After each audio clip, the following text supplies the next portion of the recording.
वैसे जरूरी नहीं है, लेकिन फिर भी वीडियो को लाइक या फिर डिसलाइक कर दिया करें। मूवी के स्टार्ट में हम एक आदमी को देखते हैं जिसका नाम वॉर होता है और वो फील्ड में शायद बर्ड्स पर रिसर्च कर रहा था। वॉर अपनी वाइफ के साथ एक ऐसे घर में रहा करता था जहाँ आसपास सिर्फ फील्ड्स थी और अभी भी वॉर बर्ड्स को ही देख रहा होता है कि तभी उसे अपने आसपास से कोई अजीब सी आवाज सुनाई देती है। वो आवाज बिल्कुल बर्ड्स जैसी थी, लेकिन थोड़ी बहुत चेंज भी थी। और जब वो उस आवाज को फॉलो करता है तो उसे एक अजीब सी क्रिएचर नजर आती है जिसकी बॉडी और फेस लगभग इंसानों जैसे ही थे, लेकिन उसके हाथों की जगह विंग्स यानी पंख थे। वो क्रिएचर इतनी ज्यादा छोटी थी कि वो उसके एक हाथ पर ही पूरी आ जाती है। वॉर वहाँ हर चीज को गौर से देखता है, लेकिन उसे कुछ भी ऐसा नहीं मिलता जो उस क्रिएचर से बिलोंग करता हो। इसीलिए वो उस क्रिएचर को लेकर घर आ जाता है। टाइन जो कि वॉर की वाइफ होती है, वो उस क्रिएचर को देखकर काफी हैरान रह जाती है क्योंकि उसने कभी ह्यूमंस के पास विंग्स नहीं देखे थे। इसलिए तो वॉर उसे बताता है कि ये कोई इंसान नहीं है बल्कि एक बर्ड है। वो ये भी कहता है कि मैंने अपनी पूरी लाइफ में इस तरह का बर्ड कभी भी नहीं देखा। तब वो लोग उसे एक छोटी सी बास्केट में रखते हैं। टाइन वॉर को कहती है कि हमें पुलिस को इस बारे में इन्फॉर्म करके इस क्रिएचर को पुलिस के हवाले ही कर देना चाहिए, लेकिन वॉर को लगता है कि उन्हें इस क्रिएचर के पेरेंट्स का वेट जरूर करना चाहिए। कुछ देर बाद वॉर दिखता है कि टाइन उस बेबी क्रिएचर को प्यार कर रही है और उसके साथ काफी खुश भी है। तब वो दोनों डिसाइड करते हैं कि वो इस बेबी क्रिएचर को अडॉप्ट कर लेंगे। अब क्योंकि वो बेबी काफी छोटी थी, इसीलिए टाइन उसे अपने फिंगर से फीड करवाती है। फिर टाइन उस बेबी का नाम विगेल्टिज रखती है। वो लोग उस बेबी के लिए शॉपिंग भी करते हैं। वॉर एक छोटी सी डोल लेकर आता है जिसके कपड़े वो विगेल्टिज को पहनाते हैं। वो विगेल्टिज को फीड करवाने के लिए एक छोटी सी बोतल भी लेकर आया था। फिर टाइन उसे घर से बाहर लेकर जाती है और सबको बताती है कि हमने विगेल्टिज को अडॉप्ट कर लिया है, लेकिन विगेल्टिज की विंग्स नजर आने की वजह से वो उसे जल्दी से घर ले आती है। टाइन अपनी सॉक्स कट करके विगेल्टिज की विंग्स को छुपाने के लिए एक कवर बनाती है जिससे उसके विंग्स अब छुप जाते हैं। नेक्स्ट डे वो लोग जब उसे वॉक पर लेकर जाते हैं तो आसपास के लोग टाइन से पूछते हैं कि विगेल्टिज आखिर इतनी छोटी क्यों है। तब उन लोगों की बातों को इग्नोर करते हुए वो दोनों वहाँ से चले जाते हैं। टाइम गुजरता जा रहा था और अब विगेल्टिज बड़ी हो रही थी और अब वो थोड़ा थोड़ा बोलने भी लगी थी। वो इंसानों से ज्यादा बर्ड्स की तरह बिहेव करती थी, यानी वो उड़ने की भी कोशिश करती थी। अब ये सब कुछ देखकर टाइन काफी अपसेट हो जाती है क्योंकि वो अपनी बेटी को एक नॉर्मल ह्यूमन दिखना चाहती थी, ना कि कोई बर्ड। लेकिन यहाँ पर वॉर उसे समझाता है कि देखो विगेल्टिज ऐसी नहीं बन सकती जैसी तुम चाहती हो। लेकिन सरप्राइजिंगली एक दिन विगेल्टिज टाइन को मिमी कहती है। तब ये सुनकर टाइन को हौसला मिलता है और अब वो अपनी बेटी को मैनर्स सिखाने की कोशिश करती है। टाइन उसे सिखाती है कि कैसे वो अपने फूड्स यानी पाँव का इस्तेमाल करके अपने काम कर सकती है, लेकिन वो ये सीख ही नहीं पाती बल्कि वो बर्ड्स की तरह इंसेक्ट्स खाने लगती है। टाइन को लग रहा था कि विगेल्टिज जिस चीज को देखती है उसे ज्यादा पिक करती है। अब क्योंकि विगेल्टिज यहाँ पर ज्यादा बर्ड्स को देखती थी, इसीलिए वो वैसे ही काम ज्यादा करती थी जैसे बर्ड्स करते थे। अब टाइन उसे एक होटल में लेकर जाती है ताकि वो लोगों को देखे, लेकिन वहाँ पर भी वो पैरट्स को ही देखती है और उस टाइम पैरट्स उड़ रहे थे। तब उन्हें देखकर विगेल्टिज का भी उड़ने का दिल करता है। अब उसे कोई देख न ले, इसीलिए टाइन उसे लेकर वॉशरूम में चली जाती है। टाइन उसे कहती है कि अब यहाँ पर तुम आराम से अपने विंग्स यूज कर सकती हो, लेकिन विगेल्टिज तो विंडो से उड़ जाती है और टाइन को वॉशरूम में सिर्फ उसके शूज मिलते हैं। अब टाइन काफी परेशान हो जाती है, इसीलिए वो घर आकर वॉर से रिक्वेस्ट करती है कि प्लीज हमारी बेटी को ढूंढ लाओ कहीं से, लेकिन विगेल्टिज तो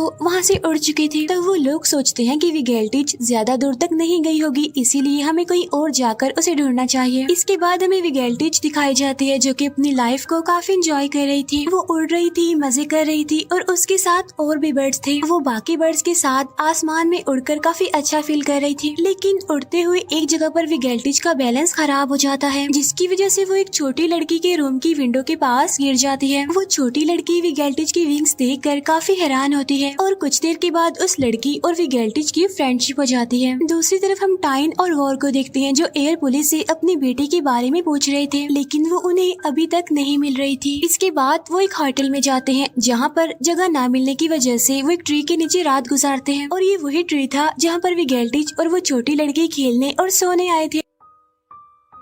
जब सुबह होती है तो वो छोटी लड़की वॉर से बातें करती है जिससे उसे पता चलता है कि उनकी बेटी यहीं पर है, लेकिन जब तक वॉर उस तक पहुंचता वो उड़ चुकी थी वहाँ से। तब यहाँ पर वॉर के साथ वो बच्ची भी उसे ढूंढने के लिए निकल जाती है। अब सिटी एरिया में मौजूद होने की वजह से सब लोग उसे देख रहे थे। सबसे चेंज होने की वजह से विगेल्टिज को न्यूज भी कवर कर रही थी, साथ साथ एयर पुलिस अब वॉर की हेल्प कर रहे थे। अब काफी दूर आ जाने पर वो लोग एक होटल में स्टे करते हैं जहाँ पर उस छोटी लड़की को अपने जैसा एक छोटा लड़का मिलता है। इसके बाद बाद उन दोनों की दोस्ती हो जाती है। वो बच्ची उसे बताती है कि हम एक ऐसे बर्ड को ढूंढ रहे हैं जो बिल्कुल इंसानों जैसी लगती है। इसके बाद वही बच्चा जब सो रहा होता है तो उसे अपने बेड के नीचे से किसी चीज की आवाज सुनाई देती है, जहाँ चेक करने पर उसे विगेल्टिच मिल जाती है। तब वो लड़का जल्दी से अपनी फ्रेंड को बुला लेता है। यहाँ पर उन तीनों की दोस्ती हो जाती है और अब वो दोनों विगेल्टिच के साथ बेड के नीचे ही टाइम स्पेंड करते हैं। नेक्स्ट डे वो दोनों बच्चे टाइन को विगेल्टिच के बारे में बता देते हैं, लेकिन इस बार भी विगेल्टिच उन लोगों के पास से भाग जाती है। तब यहाँ पर टाइन उनके पीछे जाने का कहती है, लेकिन वो जो छोटी लड़की विगेल्टिच की फ्रेंड बनी थी अब वो विगेल्टिच को छोड़ देती है, क्योंकि अब उसे कोई और फ्रेंड मिल गया था जो उसे बार बार विगेल्टिच की तरह छोड़कर नहीं जाता था। टाइन, वॉर और एक पुलिस ऑफिसर विगेल्टिच के पीछे लगे हुए थे। तो विगेल्टिच को ढूंढते ढूंढते उन्हें रात हो जाती है, लेकिन रात होने की वजह से वो लोग एक शेड के नीचे रुक जाते हैं। अब यहाँ पर टाइन और वॉर तो सो जाते हैं, लेकिन पुलिस ऑफिसर को ट्री पर विगेल्टिच मिलती है जिसके विंग्स बंधे हुए थे और वो उड़ नहीं पा रही थी। तब पुलिस ऑफिसर उसके विंग्स खोलता है और उसे आजाद कर देता है और अब विगेल्टिच दोबारा से उड़ जाती है। और सुबह होने पर वॉर और टाइन उसे ढूंढने के लिए जंगल और रिवर से होते हुए बीच पर जाते हैं। बीच पर उन्हें विगेल्टिच बाकी बर्ड्स के साथ मिलती है। तब वो दोनों देखते हैं कि विगेल्टिच अब पहले से काफी बड़ी हो गई है और अब यही उसकी दुनिया है। तो इसीलिए अब वो उसे छोड़कर वापस बस की तरफ चले जाते हैं ताकि विगेल्टिच अपनी लाइफ अपनी मर्जी से एंजॉय कर सके। लेकिन बस में बैठने से पहले उन्हें विगेल्टिच की आवाज सुनाई देती है और पीछे देखने पर वॉर दिखता है कि विगेल्टिच समंदर में डूब रही है। तब वो लोग उसे बचाकर रेस्क्यू करके अपने घर ले आते हैं और अब विगेल्टिच के घर आने पर वो लोग काफी खुश थे, लेकिन वो नोटिस करते हैं कि उनकी बेटी यानी विगेल्टिच को आजादी चाहिए, तो इसीलिए वो खुद ही प्यार से उसे आसमान में आजाद कर देते हैं। और यहीं पर एप मूवी एंड हो जाती है। और अब मैं एक्सप्लेन करूंगी वॉयजर्स मूवी को। इस मूवी के स्टार्ट में हम बहुत सारे साइंटिस्ट को एक सेमिनार में देखते हैं, जहाँ पर हमें बताया जाता है कि अर्थ पर अब लाइफ स्टेबल करना मुश्किल हो रही है, यानी अर्थ खत्म हो रही है और इंसानों की लाइफ बचाने के लिए साइंटिस्ट को एक न्यू प्लेनेट की तलाश है। ऐसा प्लेनेट जिसका एनवायरनमेंट बिल्कुल अर्थ जैसा हो, जिस पर ह्यूमन लाइफ एग्जिस्ट कर सके, इंसान सरवाइव कर सके। और अब 2063 में फाइनली साइंटिस्ट की ये तलाश खत्म हो जाती है और अब उन्हें अर्थ से दूर एक ऐसा प्लेनेट मिल गया था जिसका एनवायरनमेंट अर्थ जैसा ही है। उस प्लेनेट की इमेज को सेमिनार की स्क्रीन पर दिखाया जा रहा था और इस प्लेनेट पर साइंटिस्ट एक अच्छी ह्यूमन लाइफ का स्टार्ट लेने का सोच रहे थे। और इस मिशन के लिए साइंटिस्ट बताते हैं कि वो पहले वहाँ कोलोनाइज ह्यूमन यानी आर्टिफिशियल डेवलप्ड ह्यूमंस के ग्रुप को भेजेंगे। ये ग्रुप या कोलोन ह्यूमन की सेकंड जनरेशन होगी, क्योंकि अर्थ से उस प्लेनेट पर जाने के लिए 86 इयर्स का टाइम स्पेंड होगा और इतने टाइम में तो एक जनरेशन ही खत्म हो जाती है। इसलिए 86 इयर्स के पीरियड में ही कोलोनाइज ह्यूमन थर्ड जनरेशन को रिप्रोड्यूस करेंगे, जो फाइनली उस प्लेनेट पर पहुंचकर ह्यूमन लाइफ का स्टार्ट करेंगे। इन सारे शिप के मेंबर्स यानी कोलोनाइज ह्यूमन को साइंटिस्ट के जीन से प्रोड्यूस किया जाएगा, जिससे शिप के मेंबर्स बहुत ही शार्प, स्मार्ट और इंटेलिजेंट होंगे। और इन बच्चों को खास एनवायरनमेंट में मिशन के लिए ट्रेन किया जाएगा और इसके बाद वो लोग अर्थ से जाने के लिए बिल्कुल रेडी हो जाएंगे।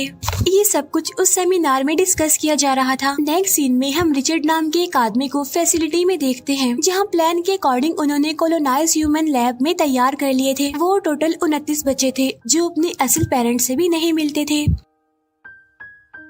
इस फैसिलिटी का इंचार्ज यानी रिचर्ड ही सिर्फ उन बच्चों से मिला करता था और रिचर्ड की फैसिलिटी में आते ही सारे बच्चे काफी एक्साइटेड हो जाते हैं, क्योंकि वो बच्चे सिर्फ उसी से ही मेंटली अटैच थे। रात में वो बच्चों से उनके बेड पर मिलता है और यहाँ एक बच्चा जैक उससे कहता है कि मुझे डर लग रहा है, जिस पर रिचर्ड उसे कहता है कि कुछ नहीं होगा, हम सब यहाँ पर सेफ हैं। अब next day Richard mission in charge से मिलता है, जो उसे कहती है कि तुम्हें मिशन पर जाना चाहिए इन बच्चों और मिशन की प्रोटेक्शन के लिए। इसके बाद हम एक शटल डेक को देखते हैं जो कोलोनाइज्ड ह्यूमन और रिचर्ड को अर्थ से प्लेनेट पर ले जा रही थी। रिचर्ड अपनी शिप से अर्थ का लास्ट व्यू देखता है, क्योंकि वो जानता था कि अब वो कभी भी वापस नहीं आएगा। और अब 10 साल बाद के सीन में हम देखते हैं कि वो बच्चे अब बड़े हो गए हैं और वो सब अभी भी शिप के अंदर ही हैं। यहाँ उन्हें नेक्स्ट जनरेशन की प्रोडक्शन के बारे में बताया जा रहा था, जो उन्होंने 24 साल की उम्र में करना था। शिप में वो लोग बिल्कुल रोबोटिक लाइफ गुजार रहे थे। हर सुबह उन्हें एक ब्लू लिक्विड पीने के लिए दिया जाता था और ये असल में उनकी फीलिंग्स, इमोशंस को कंट्रोल करने के लिए था। और वो लोग एक खास टाइम पर एंटरटेनमेंट के लिए म्यूजिक सुनते थे और अपना काम कर लेने के बाद सो जाया करते थे। वो सब अपनी अपनी फील्ड्स में काफी एक्सपर्ट थे। इस शिप में डॉक्टर, इंजीनियर, साइंटिस्ट, इवन हर फील्ड के लोग थे। यहाँ हम शिप की एक मेंबर सैला को भी देखते हैं, जो रिचर्ड से मीटिंग में कहती है कि मुझे लगता है कि यहाँ पर रहने वाले लोगों की लाइफ ज्यादा खास नहीं है। और फिर रिचर्ड सैला को उसके ग्रैंड पेरेंट्स की फोटो दिखाता है और कहता है कि फ्यूचर को सेव करने के लिए उनका शिप में आना बहुत जरूरी था। यहाँ रात में क्रिस्टोफर को शिप में में कुछ अजीब सी नॉइज फील होती है जिसे वो इग्नोर कर देता है। नेक्स्ट मॉर्निंग क्रिस्टोफर अपनी बॉटनी लैब में होता है और वो शिप के लिए प्लांट्स और फूड्स की प्रोडक्शन को हैंडल करता था। वो फील करता है कि उसके प्लांट्स की सरफेस पर कुछ अजीब से केमिकल्स हैं जिसके बारे में उसने कभी स्टडी भी नहीं किया और वो अपने लीडर यानी रिचर्ड से भी इस बारे में पूछता है। तो रिचर्ड उसकी बात को इग्नोर कर देता है और सर्च करने के बाद भी उसे इस केमिकल के बारे में कुछ पता नहीं चलता। तब उसे शक होता है कि शायद इस केमिकल को उन लोगों से छुपाया जा रहा है, इसीलिए वो अपने फ्रेंड जैक की हेल्प से शिप के कंप्यूटर सिस्टम को हैक करके उस केमिकल की नेचर के बारे में पता चलवाता है, जहाँ उन्हें पता चलता है कि जो ब्लू लिक्विड वो डाइजेस्टेड एसिड समझकर ले रहे हैं वो असल में एक ऐसा केमिकल है जो उनके इमोशंस और डिजायर्स को कंट्रोल करता है। नेक्स्ट मॉर्निंग वो दोनों ये लिक्विड यूज नहीं करते और वो ये इन्फॉर्मेशन अपने दूसरे फ्रेंड से भी शेयर करते हैं। अब क्रिस्टोफर रिचर्ड से मिलता है और उससे कहता है कि आपने हमसे झूठ बोला है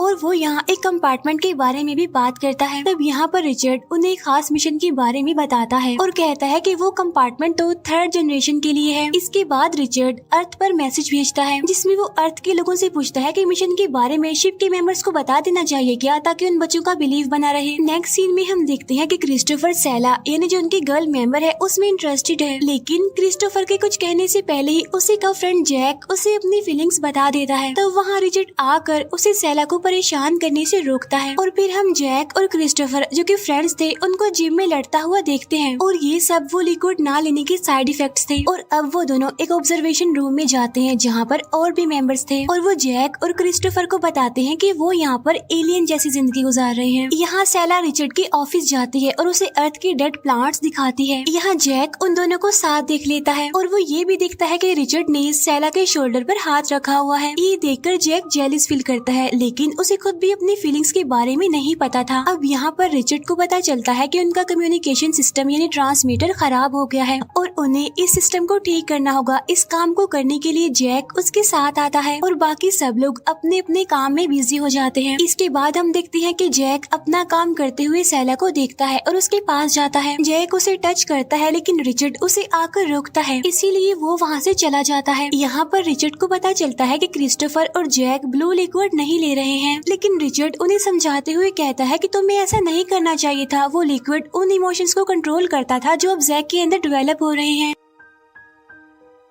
इसके बाद रिचर्ड क्रिस्टोफर को ट्रांसमीटर को ठीक करने के लिए स्पेस में ले जाता है और बाकी सब लोग शिप के अंदर सिस्टम पर अपनी अपनी पुरानी पोजीशंस पर होते हैं, लेकिन यहाँ पर जैक नहीं था। यहाँ जब रिचर्ड सिस्टम को ठीक कर रहा होता है तो सिस्टम में दोबारा से शोर होने लगता है, जहाँ सब लोग देखते हैं कि कंट्रोल सेंटर में आग लग गई है जिससे रिचर्ड जल गया था और क्रिस्टोफर उसे बहुत मुश्किल से अंदर लेकर आता है। अब उनका अर्थ से भी कॉन्टेक्ट खत्म हो गया था और अब रिचर्ड भी जिंदा नहीं रहा था। यहाँ सिस्टम भी रिबूट होता है और उनकी सारी इमेजेस, वीडियोस और मैसेजेस डिलीट हो जाते हैं और अब उन्हें एक नए लीडर की जरूरत थी। जैक कहता है कि लीडर मुझे होना चाहिए। अब यहाँ पर जैक क्रिस्टोफर से जेलस हो रहा था, लेकिन वो फिर भी उसे कांग्रेचुलेट करता है क्योंकि अब से लीडर क्रिस्टोफर था। वो कहता है कि हम सब ने मिलकर इस सिस्टम को ठीक करना है और ट्रांसमीटर को भी ठीक करके दोबारा से अर्थ पर कांटेक्ट करना है। इन सारी खराबियों को ठीक करने के साथ साथ वो इस बात का भी पता चला रहे थे कि आखिर रिचर्ड को हुआ क्या था, क्योंकि उन्हें ये बात कंफर्म नहीं थी कि रिचर्ड को एक एलियन ने मारा है या फिर वो आग से जला था। वो लोग कोशिश कर रहे थे कि उनकी डिवाइस का डाटा दोबारा से रिकवर हो जाए, लेकिन वो अभी तक ऐसा नहीं कर पाए थे। सेला अब रिचर्ड के ऑफिस जाती है और वो अपने मेंबर्स की पेरेंट्स की फोटोज देखती है। तब इतनी ही देर में वहाँ पर क्रिस्टोफर भी आ जाता है और सेला उसे बताती है कि रिचर्ड ने मुझे मेरी फैमिली के बारे में बताया था। तब क्रिस्टोफर उससे पूछता है कि तुम यहाँ पर क्या कर रही हो? तो सेला उसे बताती है कि मैं अपनी पेरेंट्स की पिक्चर्स यहाँ से डिलीट करने आई हूँ। और फिर वो सोचते हैं कि पेरेंट्स उनकी लाइफ में कितने इम्पोर्टेंट होते हैं। यहाँ सेला उसे कहती है कि मैं बहुत अकेला फील करती हूँ, जिस पर क्रिस्टोफर उसे कहता है कि ऐसा क्यों, यहाँ पर तो हमारे बहुत सारे फेलोज हैं। जिस पर वो कहती है कि फिर भी मैं खुद को अकेला ही फील करती हूँ। और अब क्रिस्टोफर अपने बाकी मेंबर्स को ढूंढते हुए किचन में जाता है, जहाँ सारे मेंबर्स मिलकर फ्रिज को ठीक कर रहे थे ताकि वो फूड को जाया होने से बचा लें। इसके बाद हम देखते हैं कि जैक क्रिस्टोफर के लिए बुरा फील कर रहा था और इसीलिए वो अपने फ्रेंड्स को भी क्रिस्टोफर के खिलाफ कर देता है और उन सबको वो ब्लू लिक्विड पीने से मना कर देता है। जैक कुछ मेंबर्स को अपने साथ मिला लेता है और वो लोग मिलकर कुछ बुरी बुरी हरकतें करने लगते हैं। यानी जैक के कहने पर और वो ब्लू लिक्विड ना लेने पर वो आपस में फाइट भी करने लगते हैं। तब क्रिस्टोफर उन्हें एक रूम में बुलाकर कहता है कि हमें ये फाइट बंद करनी होगी, हमें यहाँ रहने के लिए और अपना मिशन पूरा करने के लिए रूल्स एंड रेगुलेशंस को फॉलो करना है। लेकिन जैक उसकी बात नहीं मानता और वो कहता है कि हमें अपनी लाइफ अपनी मर्जी से जीनी है। क्रिस्टोफर यहाँ उन सभी को उस मिशन के बारे में भी बताता है जो रिचर्ड ने उसे बताया था, जिस पर जैक कहता है कि वैसे भी हमें एलियंस ने तो खा ही जाना है, तो क्यों ना हम अपनी जिंदगी जिए। तभी एक दूसरी लड़की कहती है कि यहाँ पर कोई एलियन नहीं है और रिचर्ड को भी किसी एलियन ने नहीं मारा, बल्कि हमें अपना सिस्टम ठीक करके देखना चाहिए कि रिचर्ड की मौत कैसी हुई थी। अब जैक और उसकी टीम तो क्रिस्टोफर की बात नहीं मानते, लेकिन वहाँ पर क्रिस्टोफर के कुछ अच्छे मेंबर्स भी थे जो उसकी बात मान लेते हैं। फिर वो लोग डरते हुए उस सर्विलियंस रूम में जाते हैं जहाँ रिचर्ड की मौत हुई थी, जहाँ उन्हें लगता था कि उनकी शिप में एलियंस हैं। इतनी ही देर में वहाँ जैक और उसके साथी भी आ जाते हैं और वो ऐसे बिहेव करते हैं जैसे एलियंस ने उन्हें हर्ट किया हो। तब वो सारे जल्दी से उस रूम से निकल जाते हैं। लेकिन यहाँ पर नोटिस करने वाली बात तो ये थी कि क्रिस्टोफर उस रूम से देर से निकला था। बाहर आने पर वो अपने फ्रेंड्स को बताता है कि उसे यहाँ से डिवाइस का एक मेन पार्ट मिल गया है, जिससे वो डिवाइस को ठीक कर सकते थे। यहाँ डाटा रिकवर करने के बाद उन्हें पता चलता है कि जैक ने ही रिचर्ड को मारा था। उसने सिस्टम की हीट को काफी हाई कर दिया था, जिससे वो जल गया और मर गया। और जैक इसीलिए उस रूम में एलियन होने का ड्रामा करता है ताकि कोई वहाँ ना जाए और ना ही किसी को रियलिटी का पता चले। तब वो लोग डिसाइड करते हैं कि अभी वो कुछ नहीं करेंगे। सेला उस डिवाइस को अपने पास छुपा लेती है और अब वो दोनों यानी सेला और क्रिस्टोफर जैक के बारे में बात कर रहे थे कि अब उन्हें जैक का क्या करना चाहिए। अब यहाँ पर सेला के रूम में सेला और क्रिस्टोफर एक दूसरे के साथ टाइम स्पेंड करते हैं। इसके बाद जैक आकर उनको जगाता है और कहता है कि कैंटीना में हमने पार्टी रखी है। तो वहाँ आकर जैक सबको बताता है कि मैं यहाँ का नया चीफ हूँ। इस बात पर क्रिस्टोफर को गुस्सा आ जाता है और वो जैक की सारी इमेजेस और वीडियोस अपने ग्रुप मेंबर्स को भी दिखा देता है और यहाँ अब सारे जैक से डरने लग जाते हैं।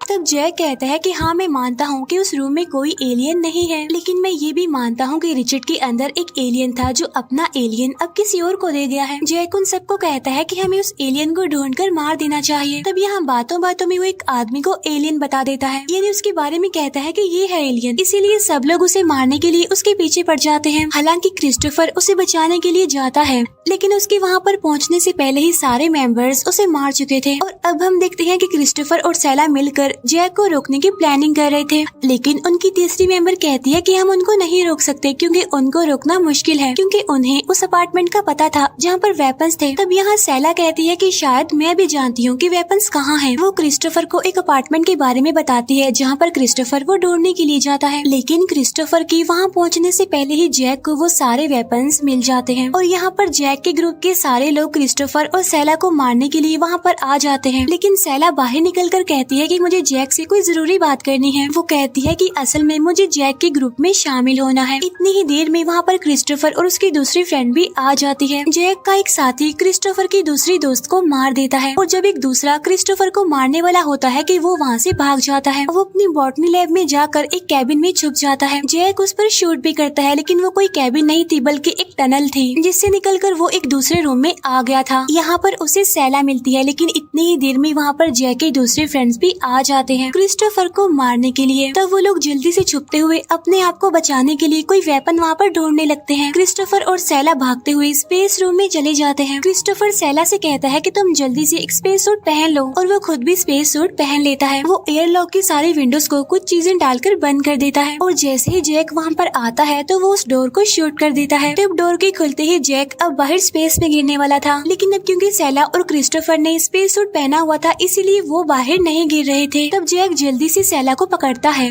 और वो उसकी हेल्प से डोर को बंद करने की कोशिश करता है। और अब यहाँ पर क्रिस्टोफर आता है और जैक को शिप से बाहर फेंकने की कोशिश कर रहा था, लेकिन तभी जैक जोर लगाते हुए क्रिस्टोफर को ही स्पेस में फेंक देता है। लेकिन इससे पहले कि वो डोर बंद करता, सेला जल्दी से अपने फूड्स का यूज करते हुए जैक को बाहर फेंक देती है। लेकिन सेला स्पेसशिप का डोर बंद नहीं करती बल्कि वो क्रिस्टोफर का वेट करती है, क्योंकि उसे लग रहा था कि क्रिस्टोफर वापस आ जाएगा। और फिर क्रिस्टोफर वाकई ही वापस आ जाता है, लेकिन अब क्योंकि जैक ने स्पेस सूट नहीं पहना था तो वो वहीं पर ही कहीं स्पेस में गुम हो गया था। और फिर सेला और क्रिस्टोफर अंदर आने के बाद जैक के मेंबर्स को बताते हैं कि वो मर गया है, जिससे वो सारे लोग वेपन्स फेंक देते हैं। इसके बाद वो लोग दोबारा वोटिंग करते हैं, उनके दोबारा इलेक्शन होते हैं और उनमें से क्रिस्टोफर ही दोबारा लीडर बन जाता है। यहाँ सब लोग अपना रूटीन वाइज दोबारा काम करने लग गए थे और इसी सब के दौरान सेला और क्रिस्टोफर की बेटी होती है। और फिर हमें स्पेसशिप के अंदर कुछ सालों बाद का सीन दिखाया जाता है, जहाँ उस शिप में बहुत सारे बच्चे खेल रहे थे, यानी शिप पर थर्ड जनरेशन आ गई थी और अब 86 इयर्स का टाइम खत्म हो गया था और वो लोग उस प्लेनेट यानी अपने डेस्टिनेशन पर पहुंच जाते हैं। वो कोलोन अपने डेस्टिनेशन देखकर काफी खुश थे, क्योंकि उन्होंने अपनी सारी जिंदगी ही सफर में गुजार दी थी और प्लेनेट पर उतरने से पहले ही वो अपनी शिप की विंडो से अपने प्लेनेट को देख रहे थे। और यही दिखाते हुए ये मूवी भी यहीं पर एंड हो जाती है। थैंक